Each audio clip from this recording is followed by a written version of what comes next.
this video, I'm going to work through example 2 of section 2.5 and show you how to find your 5-number summary as well as make a box and whisker plot within Excel. So in example 2, this data represents tuition costs in thousands of dollars for 25 liberal arts colleges.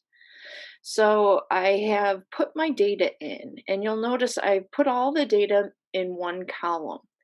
When you do a box and whisker plot, your data needs to be entirely in one column or one row, whichever way you prefer. And you'll notice I've given myself some headings here of minimum, first quartile, median, third quartile, and maximum, which are the parts of the 5-number summary.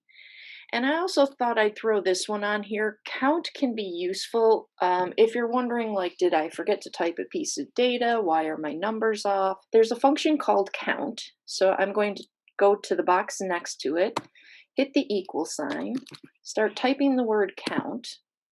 And as you can see, all it wants me to do is click and highlight all of the pieces of data. Hit enter and it tells me I have 25 pieces of data. And since this is data for 25 colleges, this means that unless I mistyped a number, I've got all my data. Now, in order to get the 5-number summary, you're going to go to each box and use the appropriate command. To find the minimum, you can just type min. Again, once it comes up, I'm going to select it, highlight my data, hit enter. That gives me the lowest piece of data. And maximum you would do the same way, except obviously type max instead of min. Choose that function, choose your data. So the highest piece of data is 52. Median is also self-explanatory. Just start typing median, click and drag.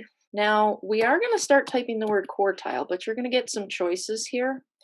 You want to use quartile.inc, which is the inclusive form of quartile calculation, which is the one that you're learning. And again, you're going to highlight your data, but notice there's a second entry here. It says comma quart. So I'm going to put a comma, and you have to put what quartile number you want. Now, I do get a pop-up menu, or I can just type 1. And hit enter. And finally, I do the same thing to get my third quartile, but make sure I do comma 3. So that's one way to get your 5-number summary. Now, another way to do this, which will give you the exact same results, is you can actually use the quartile command for all 5 of these values. If you start typing quartile, choose quartile.inc and select your array. In the little pop-up window that comes up, you can see that in addition to first quartile, median, and third quartile, it'll do the maximum and minimum by using a value of 4 and 0 respectively. So if I want the minimum value, I can just use the quartile command with a 0. Median, again, I can get by doing quartile command with a 2. And the maximum I can get by doing a quartile command with a 4. Okay, so it's just 2 different ways to do it. Whatever is easiest for you to remember is the way to go. Now, when it's time to create your box and whisker plot, you're going to begin by highlighting your data.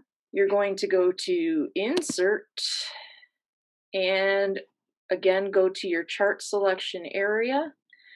Click on the chart in the middle, which is the statistical chart. And in this window, you're going to choose Box and Whisker. And it will auto-generate for you. Now, the only annoying thing about Excel is you always learn box and whiskers and plot them horizontally. Excel is only capable of plotting them vertically, and I don't have a great explanation for why. So you kind of have to get used to turning your head sideways or something. A couple of notes here.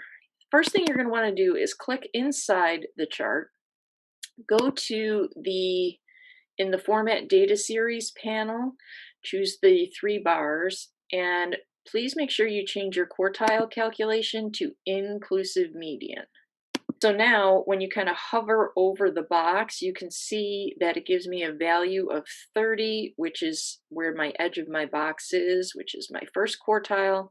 and my third quartile is at 47, which is up here. If you don't make that change, you're going to have the incorrect values graph. And while we're on Format Data Series, here's where you can change the color. You may very well want to do that so you can actually see the lines of the box and whisker plot. If you want to change the borders on it, you can change the width of the border to make it a little bit more visible, and as well the color. So that just kind of improves the readability. And just like we've seen with other charts, if you click inside the chart and go up to Add Chart Element, you again have the ability to customize things. So I'm going to go to Axes Title and put an Axes Title on the vertical side. Click in that box, and this is the tuition costs. Again, if I want to make that larger, make sure it's all highlighted and just go to Home and kick up my font size. Chart title, I can just click in it.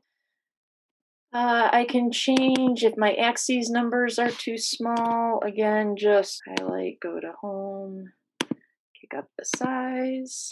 If you click on your graph and go to Chart Design, Add Chart Element, you have a choice for data labels. Now this is helpful because it'll label the data points that created this chart. So you can choose where you want your labels to appear. I'm going to say on the right, and I'm going to click inside those values, go back up to Home, and again I'm going to change my size so I can read those.